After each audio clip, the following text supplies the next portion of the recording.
Bismillahirrahmanirrahim. Assalamualaikum warahmatullahi wabarakatuh. Allahumma sholli ala Muhammad wa Muhammad. Alhamdulillah, ikhwan dan akhwat, kita berjumpa lagi hari ini dalam acara Ulumul Quran bersama Ustadz Husein Alatas dan Ustadz Alfan Sunardi. Masih di tempat kediaman Ustadz Husein, dan acara ini juga dapat didengar di Radio Latansa Sukabumi, Radio Sierra Batam, kemudian juga Radio Habibullah di Banyuwangi, Radio Madinah di Pontianak, Radio Lusiana No. 1 di Semarang, dan Radio Rasal di Palembang, juga Radio Silaturahim di Bondowoso.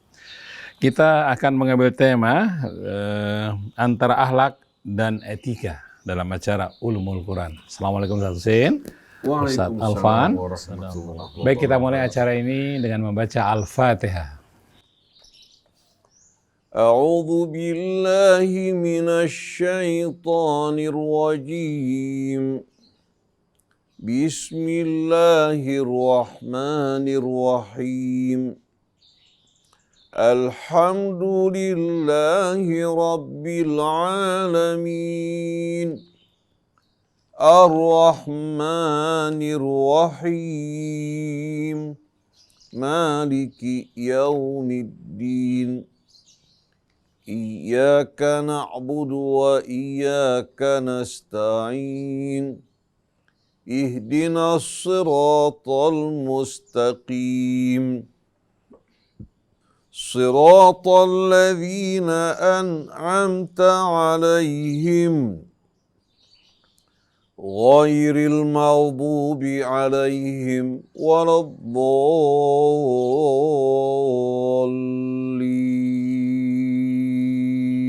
Alhamdulillah, kita sudah membaca Al-Fatihah. Mudah-mudahan Allah memudahkan kita dalam menangkap pelajaran yang diberikan oleh Ustadz Husein. Baik, sebagai pengantar, antara akhlak dan etika akan disampaikan oleh Ustadz Alfan Sunardi kepada Ustadz Alfan Sunardi. Waltuhadal.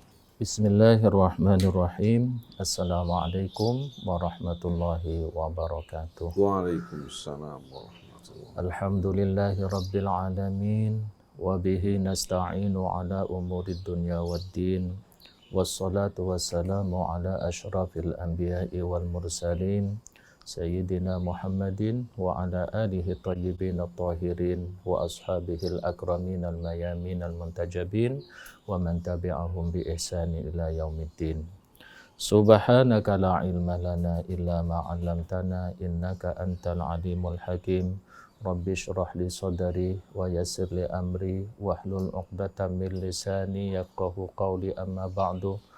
Ikhwan dan akhwat, bapak dan ibu, ayah dan bunda, pemirsa televisi Silaturahim dan pendengar radio Silaturahim dimanapun suara ini terdengar dalam ruangan Anda. Melalui Studio Cibubur kami berharap dan berdoa semoga Allah senantiasa melimpahkan rahmah-Nya kepada kita semua, membimbingnya dengan segala kearifan dan kelembutannya, lalu kita diselamatkan dari beraneka macam bencana yang sedang kita hadapi bersama. Jemaah yang dimuliakan oleh Allah, dalam kesempatan hari ini kita akan merenungkan suatu materi, yakni antara akhlak dan etika. Ini suatu renungan yang sangat esensi, yang sangat penting, yang sangat urgent ya, sehingga kita nantinya akan mendapatkan paparan manakah etika itu dan manakah akhlak itu. Penting manakah etika atau penting mana akhlak?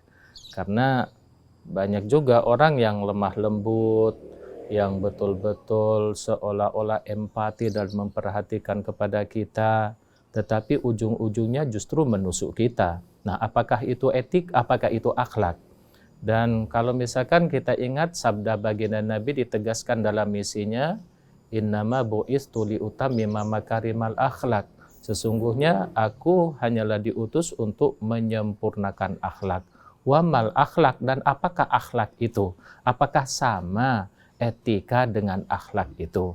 Ini yang hendak kita renungkan dan kita tanyakan kepada murabbi kita bersama, Al-Habibana Ustadz Husein bin Hamid Al-Atos. Karena sesungguhnya ya hemat ana, agama ini tidak memproyeksi orang-orang pintar, Tapi agama ini dengan hadis yang tadi saya sebutkan adalah yang paling penting itu bagaimana individu orang muslim ini berakhlak, bukan mengantongi gelar profesor doktor tapi tidak berakhlak, bahkan mungkin hanya beretika. Oleh karenanya kita agama ini tidak butuh orang-orang pintar sebetulnya yang lepas akhlak, tetapi kita butuh orang-orang pintar yang berakhlak. Makanya kita tanyakan perbedaan apa etika dan akhlak itu. Oleh karenanya kepada beliau kami persilahkan Ustaz. A'udzu billahi minasy syaithanir rajim. Bismillahirrahmanirrahim. Alhamdulillahi rabbil alamin. Ya Rabbana lakal hamdu kama yanbaghi li jalali wajhikal karim wa li 'azimi sultanik. Subhanak la nuhsi thana'an 'alaika anta kama athnaita 'ala nafsik. Falakal hamdu hatta tarda. Walakal hamdu idza radit. Walakal hamdu ba'da ar-ridha. Allahumma salli ala Muhammadin wa ali Muhammad.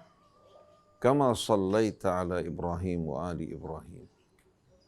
وبارك على محمد وآل محمد كما باركت على إبراهيم وآل إبراهيم في العالمين إنك حميد مجيد سبحانك لا علم لنا إلا ما علمتنا إنك أنت العليم الحكيم ربنا زدنا علما وألحقنا بالصالحين واجعل لنا لسان صدق في الآخرين وَجْعَلْنَا مِنْ وَرَثَةِ جَنَّةِ النَّعِيمِ وَلَا تُخْزِنَا يَوْمَ الدِّينِ يَوْمَ لَا يَنْفَعُ مَالٌ وَلَا بَنُونَ إِلَّا مَنْ أَتَى اللَّهَ بِقَلْبٍ سَلِيمٍ.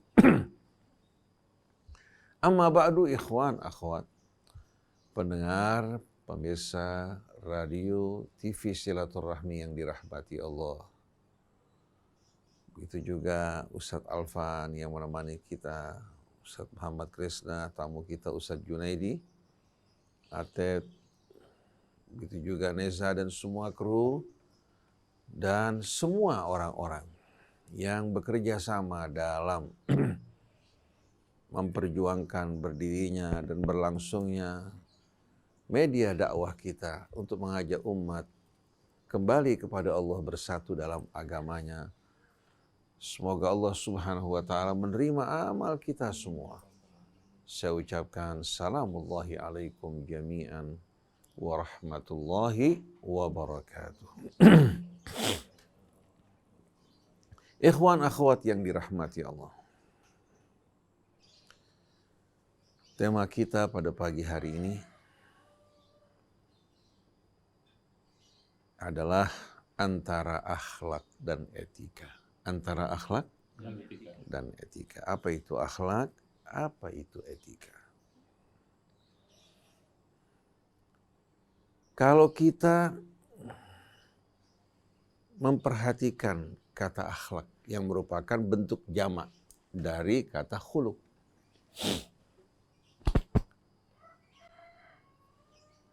Kata khuluq ini akar katanya sama dengan kata khalq.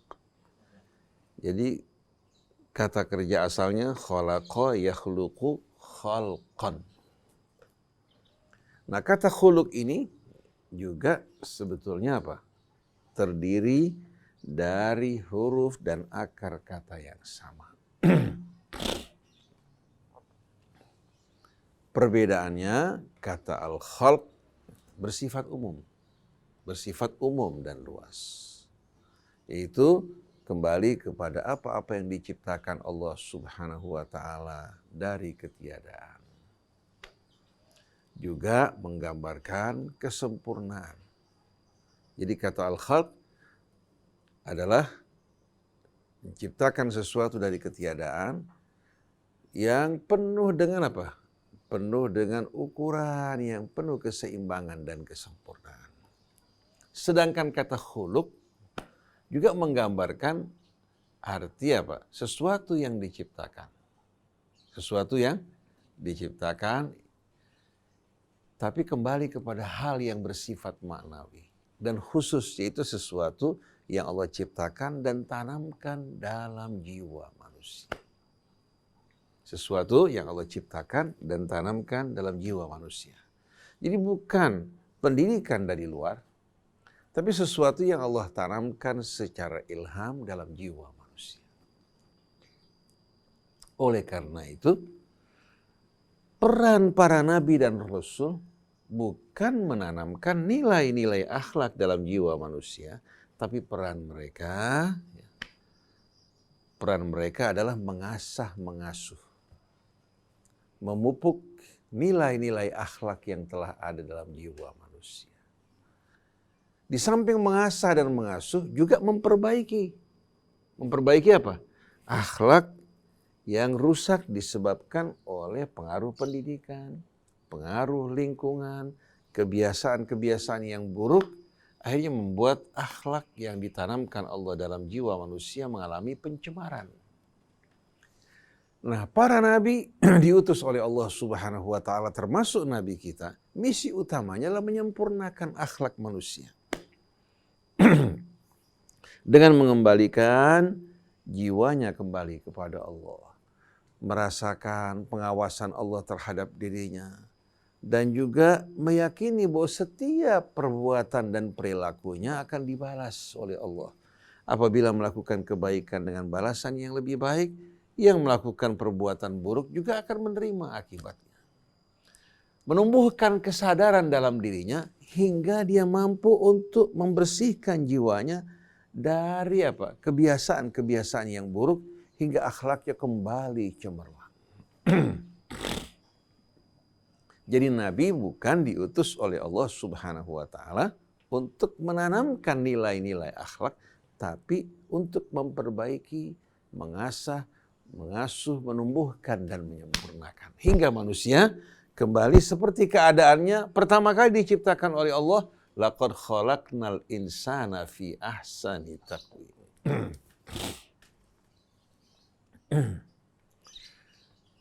Pada saat manusia berada pada kedudukan yang betul-betul baik dan sempurna jiwanya, berada pada kondisi fi ahsani taqwim, maka pada saat itu betul-betul jiwanya berada dalam kondisi yang amat indah. Jiwanya terhubung dengan Allah, rahmat akan tercurah atas dirinya, dan dia akan membawa keberkahan kebaikan bagi lingkungannya. Lalu apa yang menodai akhlak seseorang hingga membuat dirinya dari kondisi keadaan yang begitu mulia fi ahsani taqwim terjatuh menuju asfal as-safilin? Bukan bentuk rupanya, bukan warna kulitnya, bukan jabatannya, bukan hartanya. Cuma sayang di mata manusia, harta, tahta, begitu pula berbagai macam hiasan dunia itu yang memuliakan seseorang hingga walaupun akhlak pribadinya bobrok, mendapatkan sambutan dari masyarakat, bahkan mendapatkan doa restu dari para ulama. Akhirnya orang beranggapan bahwa ini semua yang mengantarkan menuju kemuliaan. Mereka berlomba-lomba mencari harta walaupun dengan cara yang salah. Berlomba-lomba untuk meraih tahta untuk mendapatkan kemuliaan. Sampai seseorang ditanya, kamu ini sebetulnya mengumpulkan harta yang begini banyak, tujuan kamu apa? Apa tujuan kamu? Untuk anak-anak kamu, keluarga kamu? Dia bilang bukan. Kalau untuk keluarga saya, sedikit dari yang saya kumpulkan cukup buat mereka. Lalu tujuan kamu apa? Supaya saya dihormati, dimuliakan oleh orang. Karena saya melihat, orang-orang melihat orang karena hartanya. Waktu saya miskin dulu gak ada orang melihat saya. Gak ada yang menegur saya. Kalau saya bicara, semua orang menyalahkan saya. Tapi begitu saya punya uang, saya bicara bohong, bicara salah, orang membenarkan saya. Jadi kita lihat bagaimana terjadi penyimpangan pada selera dan opini masyarakat. Karena apa? Karena masyarakat telah ternoda jiwanya oleh kotoran-kotoran yang menutupi akhlak. Oleh karena itu, Allah Subhanahu wa taala bersumpah ya dalam surat At-Tin, bismillahirrahmanirrahim, wat-tin waz-zaitun wa turi sinin wa hadzal baladil amin. Bersumpah dengan dua buah yang tumbuh di tanah suci. Ya.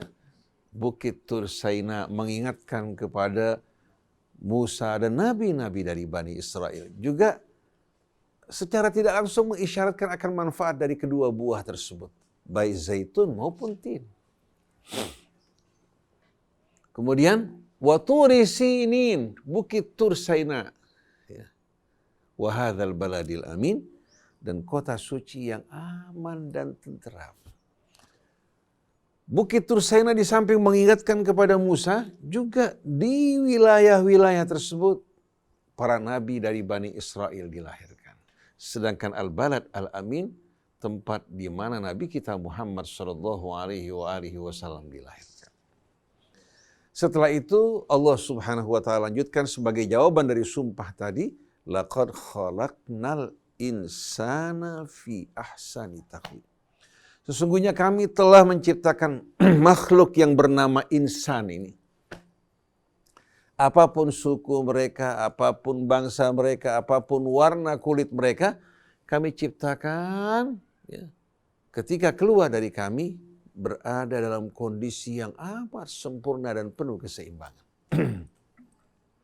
Maaf Ustaz, dari sini bisa nanya Ustaz, kalau misalkan kosakata akhlak berasal dari asal kata kholaqoh, artinya Allah menciptakan.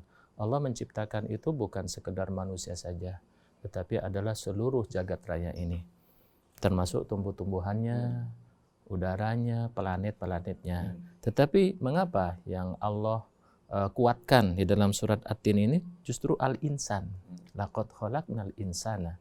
Apakah alam ini sudah bisa menjaga akhlaknya, keserasiannya, ekosistemnya, tetapi manusia yang disempurnakan itu justru tidak dapat menjaganya, Ustaz? Apakah maksudnya seperti itu, Ustaz? Kita semua tahu bahwa manusia ditempatkan Allah di muka bumi, sebagaimana yang Allah kabarkan, informasikan kepada para malaikat sebagai khalifah. Sedangkan buminya dengan lautannya, dengan hewan-hewan dan tumbuhannya diciptakan oleh Allah untuk melayani manusia. Dan tempat di mana Allah menguji mereka, melihat bagaimana akhlak mereka. Akhlak mereka, di saat mereka beriman pada Allah, berarti mereka memiliki dasar akhlak yang utama, karena dia mengenal budi kebaikan Tuhan yang menciptakan dirinya. Tapi di saat dia mempersekutukan Allah, maka orang seperti ini sebetulnya apa? Kehilangan dasar dan fondasi akhlak yang utama. Karena Tuhan yang menciptakan tanpa sekutu, dipersekutukan. Tuhannya yang menurunkan kitabnya, mengutus Rasulnya, ternyata diabaikan. Justru dia ingin hidup dengan cara hidup ya, yang sesuai dengan selera dan hawa nafsunya. Ini kesombongan dan keingkaran. Sombong dan ingkar merupakan apa? Merupakan perangai pekerti yang tidak baik. Kemudian dari imannya kepada Allah, syukurnya kepadanya, mengikuti bimbingan dan tuntunannya, Allah Subhanahu wa taala menghiasi jiwanya dengan makarimul akhlak hingga menjadi seorang yang santun. Santun ini bukan hanya sekedar pencitraan, tapi santun memang yang mengakar dalam jiwanya, yang tumbuh dari mana? Dari kalimat tauhid. Tumbuh dari kalimat tauhid melahirkan syajarah thayyibah asluha thabitun wa far'uha fis sama. Jadi lahirlah makarimul akhlak. Perilakunya bersama Allah, perilakunya bersama alamnya, perilakunya bersama keluarganya, bersama masyarakatnya penuh dengan kemuliaan. Dari mulai tutur kata sampai perbuatannya betul-betul apa? Merupakan buah-buah dari imannya kepada Allah Subhanahu wa taala. Ini sebetulnya yang menjadi misi para nabi, para rasul. Jadi misi utama para nabi, para rasul.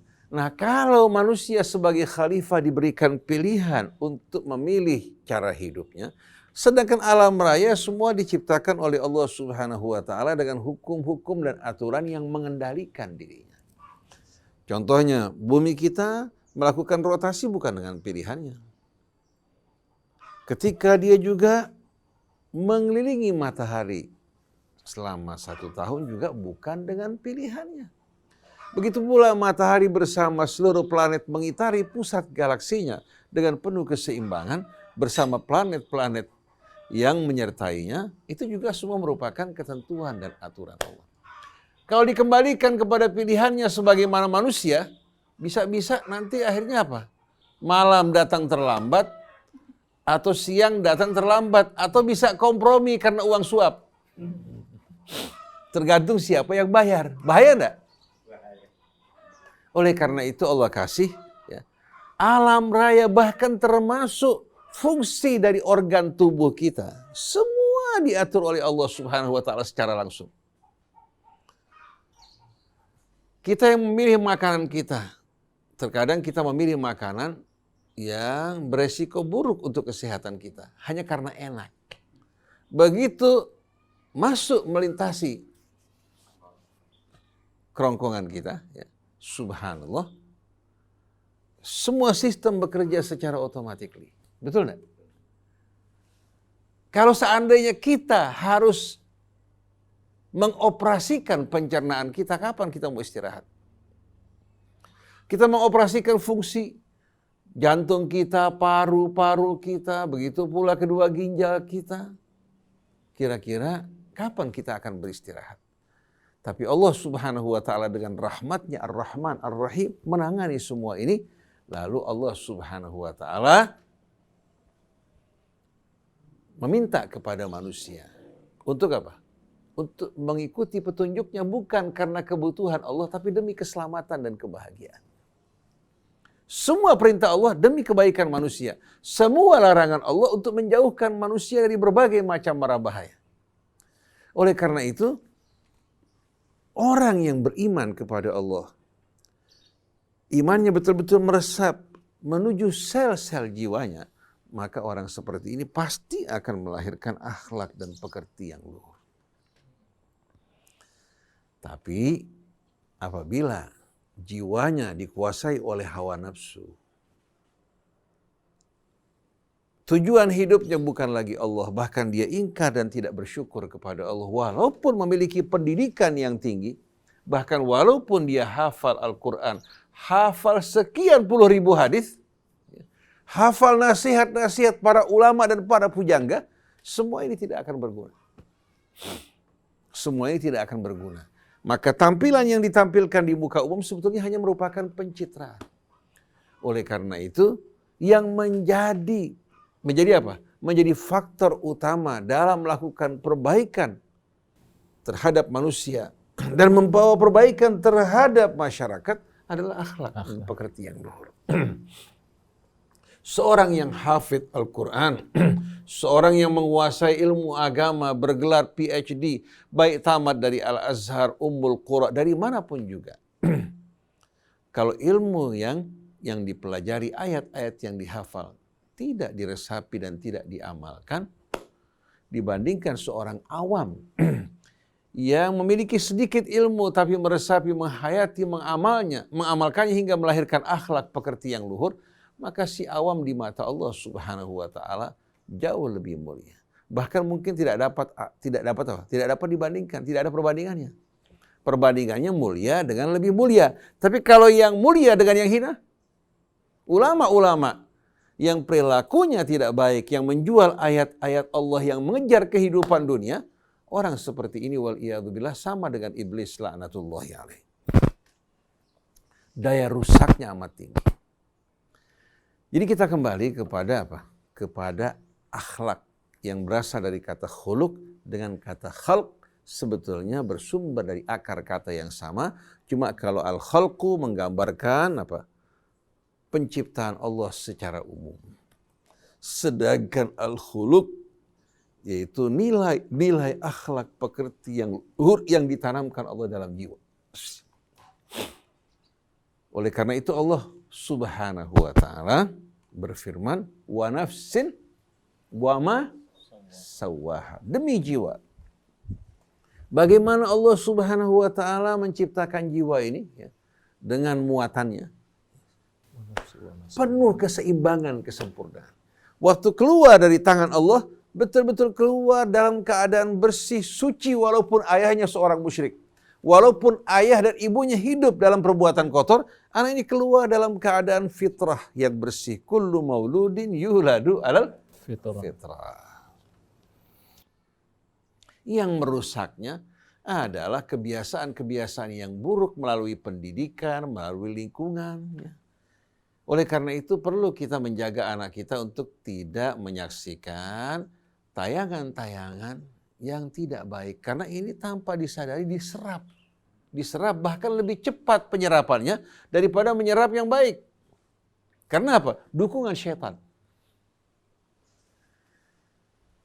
Oleh karena itu dengan mudah anak-anak kecil ini mengikuti orang yang berbicara kotor. Yang berbicara tidak sopan daripada perkataan-perkataan baik yang didengar.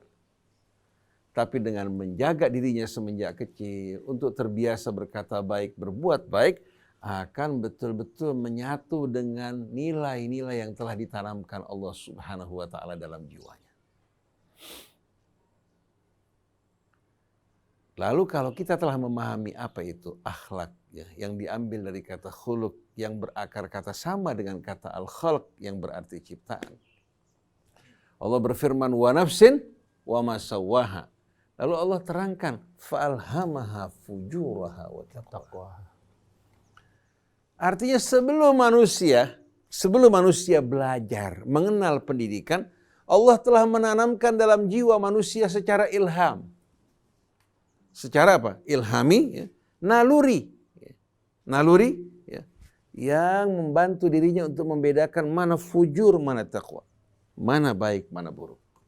Oleh karena itu tidak ada manusia dimanapun dia, baik hidup di tengah-tengah masyarakat yang beriman ataupun tidak, ketika pertama kali dia melakukan kesalahan pasti hatinya bergelisah.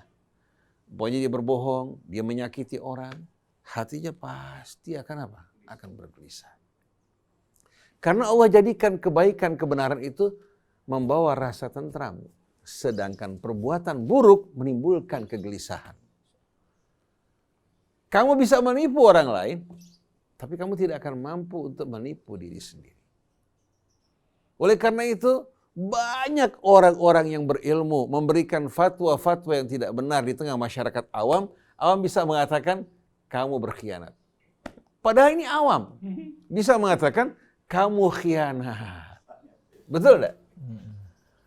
Jadi begitu ulama berbicara tidak benar, menempatkan ayat bukan pada tempatnya, awam di bawah tahu bahwa ini khianat. Bahkan bukan hanya awam yang tidak sama sekali mempunyai hubungan dengan dirinya, sampai kepada pejabat yang mengambil manfaat daripadanya tahu bahwa dia bohong. Saya ingin bawakan sebuah cerita. Ini kejadian terjadi pada seorang lurah atau camat. Lurah atau camat ini setiap musim-musim pemilihan umum berkampanye, dia membawa aparat pada masa dulu tuh untuk menekan masyarakat supaya apa? Supaya mencolok partai yang mendukung pemerintah. Kita kan tahu pada masa-masa Golkar dulu bagaimana. Mungkin di tengah kota tidak terasa, tapi kalau di kampung-kampung intimidasi itu luar biasa. Dan si lurah atau camat ini selalu berhadapan dengan ulama yang tegas, yang tidak mau sama sekali menerima uang. Hidup bersih, mengajak masyarakat betul-betul untuk hidup dalam keadaan bersih. Pada masa dia menjabat, dia benci betul sama ulama tersebut. Dianggap menghalang-halangi apa? Menghalang-halangi usaha dia. Karena dia ingin naik jabatan terus kan? Kalau dia berhasil, jabatan apa? Dan dana juga yang turun besar. Subhanallah, datang pada saat dia sakit mau meninggal dunia, dia wasiat untuk keluarganya. Nanti kalau saya meninggal dunia, tolong minta sama Ustadz Fulan untuk nyolatkan saya. Lah, itu kan musuh kamu. Kamu kan paling gak suka sama dia. Waktu kemarin saya gak suka sama dia. Karena dia menghalang-halangi saya. Tapi sewaktu saya akan pergi meninggalkan dunia, saya nggak percaya sama ulama-ulama di sekeliling saya tuh. Tapi minta dia untuk menyolatkan saya, mendoakan saya. Mudah-mudahan Allah mengampuni dosa saya. Contoh yang paling jelas gamblang ketika Bung Karno meninggal dunia, dia meminta siapa untuk menyolatkan? Buya Hamka. Kenapa bukan minta ulama-ulama yang bersama dia? Tapi Buya Hamka ini orang yang paling banyak mengkritisi dia, bahkan masuk penjara karena Bung Karno. Allahumma ighfir lahu warhamhu. Buya Hamka menjadi contoh yang baik. Apalagi ketika dia di hari tua sebelum meninggal dunia, ketika diminta untuk memberikan fatwa, ya, menghalalkan ucapan selamat Natal, dia mengundurkan diri. Bukan berarti kita tidak toleran, ya. Tapi toleransi dalam masalah ini tidak benar. Karena mengucapkan selamat Natal artinya mengucapkan selamat atas lahirnya Yesus sebagai anak Tuhan.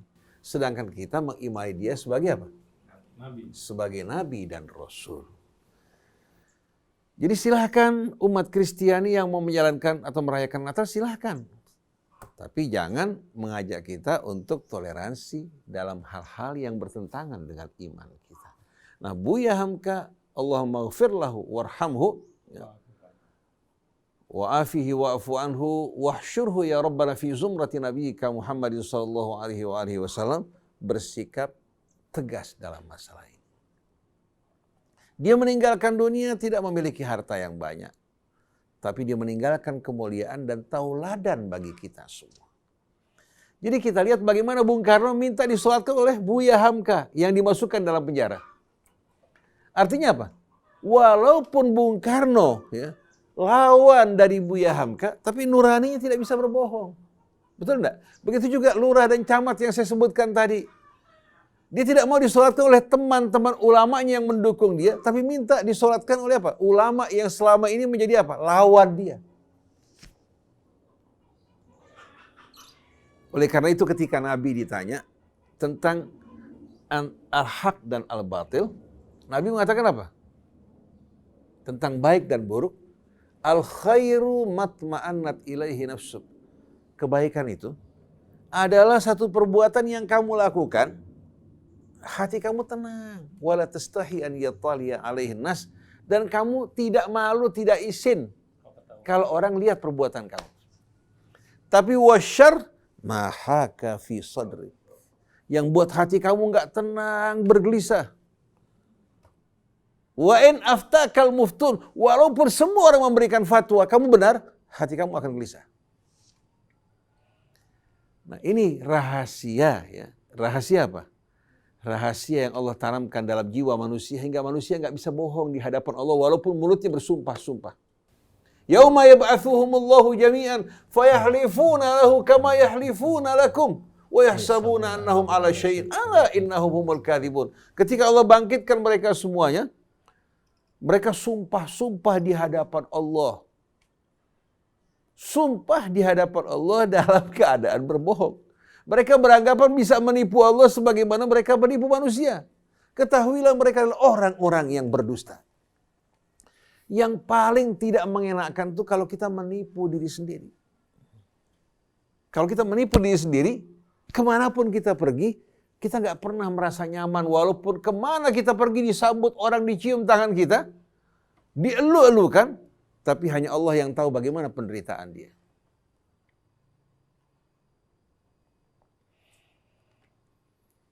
Fa'alhamaha fujuraha wa taqwaha. Bukan berarti Allah yang mengemudikan dia untuk berbuat buruk dan berbuat baik, tidak. Fa'alhamaha ini merupakan sesuatu yang ditanamkan Allah secara ilham, bukan dari hasil pendidikan. Naluri yang membantu dirinya untuk membedakan di antara perbuatan fujur yang buruk dan takwa. Hingga begitu datang Rasul mengajak dia. Ayat-ayat Quran dan ayat kitab suci dibacakan, jiwanya langsung tahu bahwa ini benar. Cuma walaupun tahu benar, belum tentu siap ikut. Belum tentu apa? Karena ada kesombongan, ada gengsi, ada nafsu, ada lagi setan. Udah, sekarang kamu kerjain dulu, entar kalau sudah tua baru tobat. Akhirnya belum sempat bertobat, datang sakaratul maut menjemput dirinya. Oleh karena itu jangan menunda-nunda taubat kita. fa'alhamaha fujuraha. Wa taqwa. Nah, yang mendukung ucapan Rasul innama bu'itstu liutammima makarimal akhlak, kita lihat qad aflaha man zakkaha wa qad khaba. Sungguh beruntung orang yang membersihkan dan menumbuhkan apa? Pekerti dan akhlak yang luhur dalam jiwanya. Benihnya sudah ada. Ya. Dia bersihkan dari gulma, dari kotoran, dipupuk, disiram hingga tumbuh menjadi syajarah thayyibah asluha thabitun wa far'uha fis sama, menjadi pohon yang kokoh kuat dengan apa? Dahan yang menjulang tinggi, ranting-rantingnya yang memberikan keteduhan dan buah-buahnya yang keluar tanpa mengenal musim. Itu namanya apa? Syajarah thayyibah yang merupakan gambaran dari iman dan pribadi dan serta akhlak orang yang beriman. Jadi jangan terkagum-kagum dengan ilmu seseorang, dengan hafalan yang dihafal, kalau akhlaknya tidak baik, orang seperti ini di mata Allah orang yang jatuh. Hewan ternak lebih mulia daripadanya. Nah, kata zakka yuzaki dalam bahasa Arab, az-zaka itu apa? Zaka yazku itu apa? Bersih dan tumbuh. Oleh karena itu zakat yang dikeluarkan seseorang akan menghapuskan, membersihkan jiwanya dan dosanya, menumbuhkan kebaikan dalam dirinya. Tapi sebaliknya, waqad khaba man dassaha, sungguh apa? Merugi. Orang yang bagaimana? Man dassaha, yang mengabaikan pemeliharaan jiwanya, yang mengabaikan apa? Mengabaikan betul-betul kepedulian untuk memperbaiki akhlaknya, membersihkannya, bahkan wal'iyadzubillah mengotori jiwanya dengan perbuatan-perbuatan yang buruk hingga menjadi karakter kebiasaan yang menutupi cahaya fitrahnya, maka orang seperti ini orang-orang yang sebetulnya menginjak-injak dirinya. Bukan orang lain yang menginjak-injak dirinya. Karena kalau seorang berakhlak mulia, walaupun direndahkan, walaupun dipenjara, walaupun ditawan, walaupun diperbudak, dia tetap mulia. Tapi kalau dia sudah menodai, menginjak-injak dirinya, siapa yang bisa mengangkat dia? Oleh karena itu orang yang berakhlak mulia, walaupun hidupnya sederhana, bahkan sebagai seorang tawanan, sebagai seorang budak, atau mantan budak seperti Bilal dan Salman, mereka orang-orang yang disebut dengan mulia oleh Allah Subhanahu wa Ta'ala. Jadi jangan kita mencari kemuliaan dari harta, dari kedudukan, tapi cari kemuliaan dari akhlak. Dan subhanallah, akhlak yang mulia ini bisa menggantikan kekurangan dalam nasab. Kalau nasabnya tidak baik, dia berasal katakan dari orang yang tidak bernasab mulia. Katakanlah umpamanya bapaknya seorang yang tidak baik, ibunya seorang yang tidak baik. Begitu dia berakhlak mulia, dia akan memiliki nasab yang amat mulia. Satu pertanyaan Ustadz, kalau akhlak itu adalah suatu harga yang sangat brilian, yang sangat mahal. Lalu apa kaitannya dengan sebuah keilmuan yang misalkan ditempuh oleh individu manusia dalam proses belajar? Kita belajar mulai dari tingkat yang paling bawah sampai kuliah. Dengan harapan kita betul-betul mampu mencerna apa itu kemuliaan, Ustaz. Artinya kita mempunyai keilmuan. Tapi kan sering sekali justru orang yang berilmu itu adalah mempergunakan kepiawaian, kepintarannya bukan untuk berakhlak, tetapi lagi-lagi dipergunakan untuk pencitraan lagi, Ustaz. Itulah yang membuat terjadinya penyimpangan. Karena apa? Karena jiwa-jiwa yang kotor. Jiwa-jiwa yang kotor, yang tercemar, ini akan melahirkan apa? Perkataan-perkataan dan juga perbuatan-perbuatan yang tercemar. Kenapa banyak orang tidak malu bicara kotor? Bahkan bukan orang awam aja. Sampai ulama ceramah di atas mimbar menggunakan kata-kata yang kotor, yang memalukan untuk membuat orang tertawa. Tapi yang heran masyarakat masih menganggap orang ini ulama. Itu yang laku dan laris. Itu yang digemari orang kan?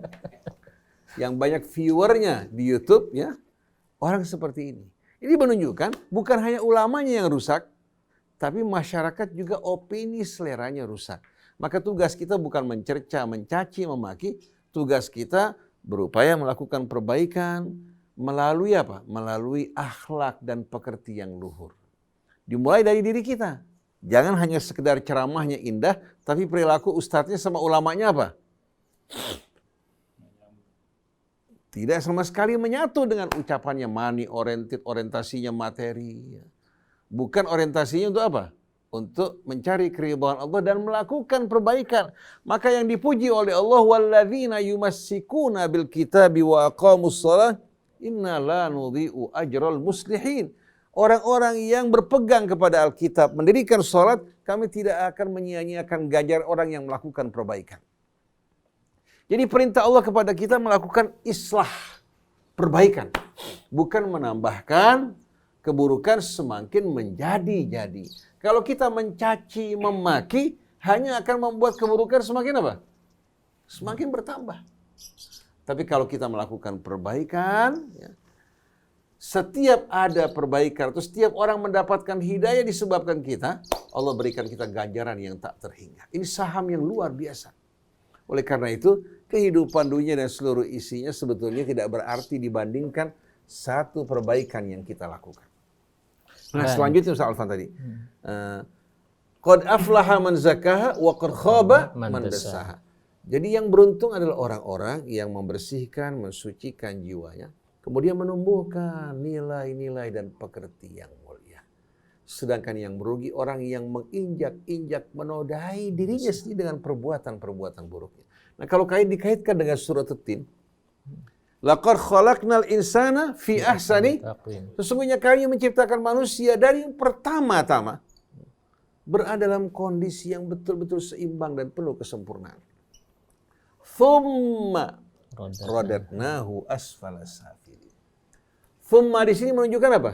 Waktu yang panjang. Waktu yang bukan waktu yang pendek. Kemudian disebabkan pengaruh pendidikan, disebabkan pengaruh lingkungan, perbuatan-perbuatan yang tidak baik dari kedudukan yang tadinya mulia, ya. Radatnahu asfala safin, disebabkan perbuatannya kami turunkan dia dari tempat yang mulia menuju asfal as-safilin, tempat yang paling rendah. Dia nggak layak lagi berada apa? Pada kedudukan yang mulia, karena perbuatan dan perilakunya, akhlaknya yang menjatuhkan dirinya menuju asfal as-safilin. Jadi jangan dianggap Allah yang menebalikkan manusia, tidak. Tapi perbuatan yang menjatuhkan dirinya. Oleh karena itu Allah gunakan kata thumma, kemudian ya, dalam waktu yang panjang, disebabkan pergaulan, pendidikan, lingkungan, dia mengotori jiwanya, akhirnya kami tempatkan dia fi asfalis safilin. Thumma radatnahu asfalis safilin. Lalu siapa yang tetap berada fi ahsani taqwim? Illal ladzina amanu wa amilus sholihat. Dikecualikan orang-orang yang beriman dan beramal soleh, dia mampu untuk menjaga dirinya fi ahsani taqwim. Fama yukadzibuka ba'du falahum ajrun ghairu mamnun. Orang yang menjaga dirinya dengan iman kepada Allah dan beramal soleh, Allah sediakan ganjaran baginya yang tidak pernah putus, baik dalam kehidupan dunia maupun kehidupan akhlak. Oleh karena itu, iman dan akhlak ini sebetulnya apa? Merupakan modal yang akan membawa keberuntungan bagi manusia. Membuat dia dicintai Allah, dicintai para malaikatnya, dicintai juga manusia, dan alam bersahabat dengan dirinya. Tapi orang yang berakhlak buruk akan menjadi orang yang dibenci oleh Allah, dibenci para malaikatnya, dibenci juga oleh manusia. Alam juga tidak menyambut dirinya. Kerusakan ditimbulkan oleh orang-orang semacam ini. Fama yukadzibuka ba'du biddin. Lalu apalagi wahai manusia yang membuat kau mendustakan pembalasan yang betul-betul adil. Alaihissallahu biahkamil hakimin. Bukankah Allah merupakan hakim yang sebaik-baiknya, yang seadil-adilnya, memperlakukan manusia sesuai dengan perbuatannya. Bahkan kebaikan dibalas berlipat kali ganda. Jadi kalau kamu kena musibah, jangan salahkan Allah. Semua ini kembali kepada ulah perbuatan kamu. Nah, kita panjang lebar berbicara mengenai akhlak kan? Lalu sekarang kita ingin tahu apa itu etika. Kata etika ini berasal dari bahasa Latin yang artinya kedok. Artinya kan? Kedok. Kalau kedoknya dibuka, kelihatan wajah aslinya. Topeng. Nah, etika diambil dari kata itu. Oleh karena itu ada etika bisnis, etika marketing. Ya. Seperti kita jumpai pramugara, pramugari. Di saat kita memasuki pesawat, mereka sambut dengan sambutan yang hangat. Ya. Kemudian juga kita ditunjukkan tempat duduk kita. Terkadang orang-orang yang lemah, barang-barangnya diangkat, dibantu, diletakkan di mana? Cabin. Kemudian pada saat-saat dia butuh sesuatu, dia pencet bel, apalagi penerbangan yang panjang, ditanya Anda perlu apa? Dibawakan minuman, disediakan makanan, betul enggak? Kemudian di perjalanan juga diberikan snack. Kita merasakan mereka merupakan tuan rumah yang sebaik-baiknya berakhlak mulia. Waktu kita akan keluar dari pesawat juga mendapatkan ucapan selamat. Subhanallah, di imigrasi di bawah kita ketemu. Ternyata dia melengos, tidak melihat kita lagi. Kalau kita tepok, kita bilang kita minta minuman, saya tasnya akan diletakkan di kepala kita. Nah, yang dilakukan pramugara, pramugari di pesawat, itulah yang dinamakan etika. Layanan tadi yang mirip dengan akhlak mulia, bukan akhlak karena bukan mengakar dalam dirinya, tapi merupakan pencitraan. Begitu juga kalau kita masuk ke toko-toko, ya, katakan di Panglima Polim, di Fatmawati, untuk beli keramik atau perhiasan, begitu kita masuk disambut dengan hangat. Disediakan kursi, disediakan teh botol, disediakan makanan. Kemudian apa yang kita mau dilayani. Kita pergi juga selesai berbelanja, diantar ke pintu. Lalu orang di sebelah kita mengatakan luar biasa akhlak mereka. Begitu sempurna. Pedagang-pedagang kita yang muslim, kita masuk mukanya asem. Kita pegang barang, kalau nggak beli jangan pegang-pegang. Kita mau lihat, mau beli nggak? Jangan coba lihat-lihat. Nah, yang ditunjukkan oleh pelayan tadi, atau pemilik toko, itu etika bukan akhlak. Kecuali kalau itu orang di rumahnya, di pergaulan juga sama dengan apa yang ditunjukkan. Nah, kalau orang Islam kita ini apa? Sudah etikanya tidak baik, akhlaknya tidak baik. Kecuali mereka yang beriman, beramal soleh. Dia tahu bahwa rezeki datang dari Allah. Allah kirimkan tamu-tamu datang untuk berbelanja, seharusnya kita sambut mereka. Kita sambut dengan kata-kata hangat, memperlakukan mereka dengan cara mulia. Sesuatu yang tumbuh dari jiwa kita, bukan pencitraan. Ini bedanya antara akhlak dan etika. Oleh karena itu, saya paling tidak suka menggunakan kata etos bisnis, etos ini, etos itu. Saya lebih suka menggunakan akhlak. Menggunakan akhlak. Nah, saya berikan contoh antara etika dan akhlak.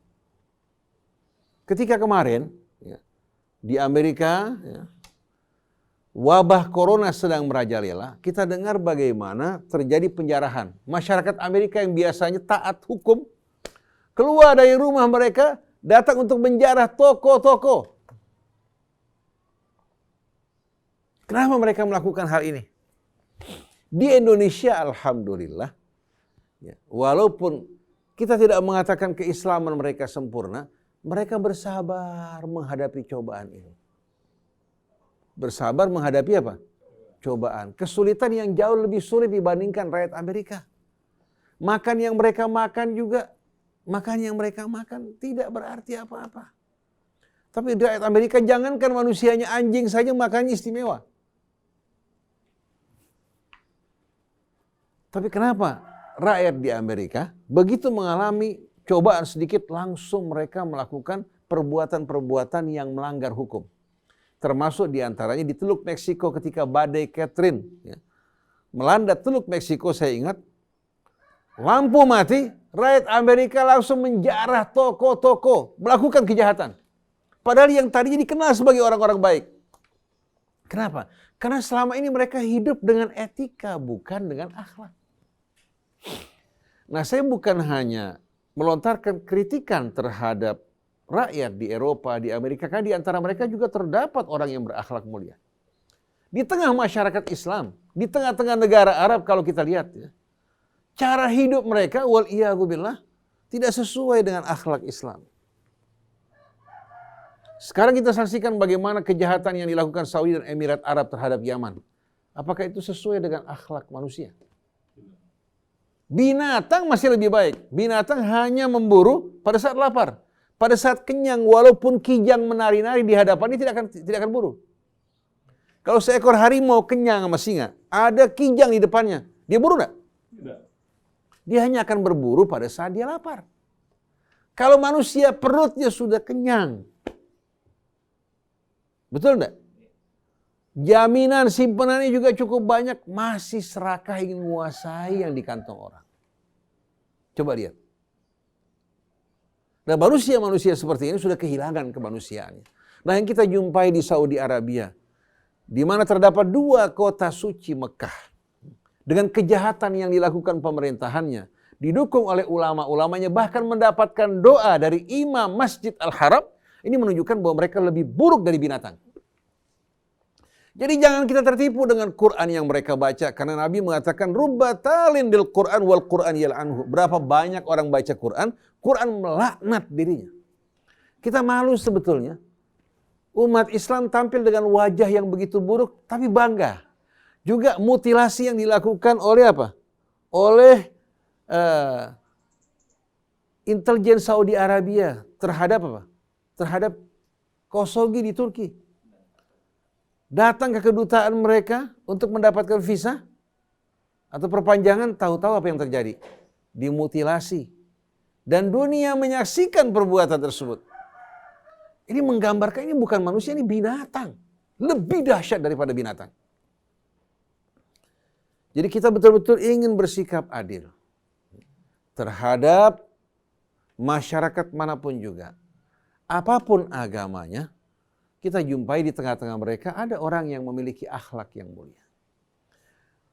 Baik dalam menghadapi suasana bahaya, suasana aman, tetap pribadinya tidak berubah. Bahkan rela mengorbankan dirinya demi kemanusiaan. Sebagai contoh kita saksikan Ibu Teresia. Kita saksikan Nelson Mandela. Orang-orang yang patut kita hormati. Adapun berkaitan dengan keimanan mereka kita serahkan pada Allah. Tapi yang jelas, kebaikan yang mereka lakukan bukan pencitraan. Termasuk juga Chavez. Presiden mana? Venezuela. Bagaimana dia mengabdikan dirinya untuk rakyatnya. Sampai ketika kelompok pejabat yang pro-Amerika menggulingkan dirinya, militer menyelamatkan dia, ditempatkan di kamp militer secara aman, lalu militer melakukan pembersihan, kemudian dia dikembalikan lagi pada kekuasaan.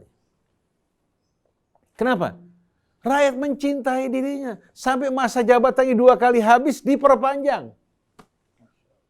Kenapa? Karena dengan kekayaan yang didapatkan di Venezuela, dia gunakan untuk kesejahteraan rakyatnya. Sedangkan para pengusaha-pengusaha yang ingin mengambil keuntungan marah dengan tindakan Chavez sampai Amerika melakukan intervensi untuk menggulingkan dia. Chavez mengatakan kalau Amerika tetap melakukan, maka 2/3 dari hasil minyak Venezuela akan dihentikan dari Amerika.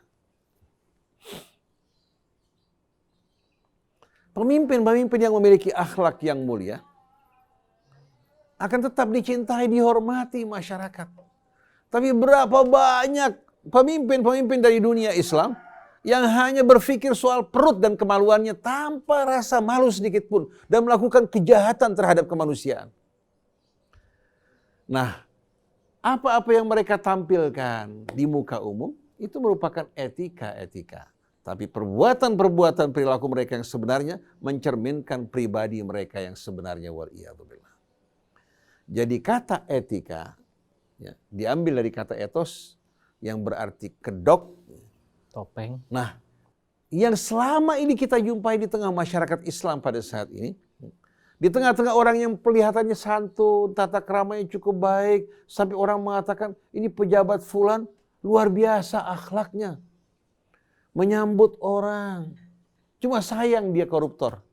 Sayang dia koruptor. Itu bukan akhlaknya yang baik, yang ditampilkan adalah etika. Kalau dia berakhlak baik, tidak mungkin dia korupsi. Tidak mungkin dia bohong, tidak mungkin dia berkhianat. Jadi kita berharap mulai saat ini kita bisa membedakan mana itu akhlak, mana itu etika. Yang ada pada Nabi kita adalah akhlak pekerti yang luhur. Wa innaka la'ala khuluqin azim. Karena Nabi teruji, baik pada saat dia lemah, pada saat dia terancam, pada saat dia mulia, tidak berubah sedikit pun pribadinya. Ketika dia masih lemah, dianiaya, Nabi tidak menunjukkan sikap pelin-pelan ataupun apa? Ataupun mencari aman. Tapi dia berjuang tetap teguh istiqamah dalam kebenaran.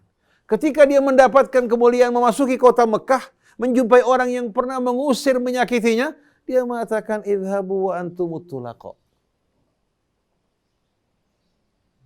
Seorang warga Amerika anaknya dibunuh oleh seorang berkulit hitam kalau tidak salah ya.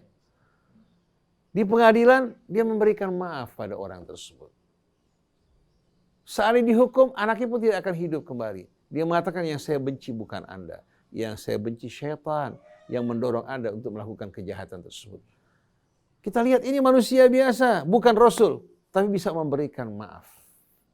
Oleh karena itu, seharusnya kita ini menjadikan Rasul dan orang-orang yang berakhlak mulia sebagai idola kita, bukan artis-artis, bukan pelawak-pelawak. Ini tidak, yang dijadikan sebagai idola ini orang-orang yang sama sekali tidak memiliki akhlak pekerti yang luhur. Akhir negara semakin hari semakin apa? Semakin hancur. Nah, kita berharap ulamanya memulai dari diri mereka untuk menunjukkan akhlak pekerti yang luhur. Tapi akhlak tidak dapat dibuat-buat. Akhlak itu merupakan buah dari iman dan amal soleh.